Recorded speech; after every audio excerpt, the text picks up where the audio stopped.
Welcome. In this video we are going to learn Netmask, which is information gathering tool in Linux.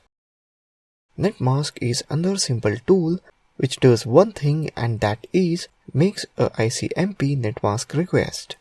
By determining the netmask of various computers on a network, you can better map your subnet structure. Let's open up Netmask application, Linux information gathering, route analysis, Netmask. Or open terminal and type netmask -h.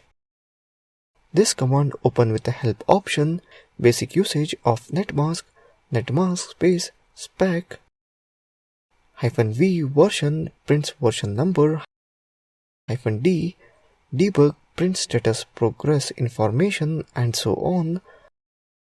A specification can be any of the address plus address or a mask, so on. Let's output address or a netmask pairs in hex. Type netmask -x google.com. Here you can see that address and netmask in hex format. Type netmask -o google.com.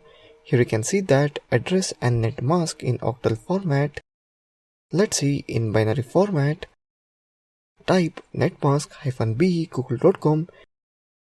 Here you can see that address and netmask in binary format. So that's it in this video on Netmask information gathering tool in Linux. Thank you for watching this video.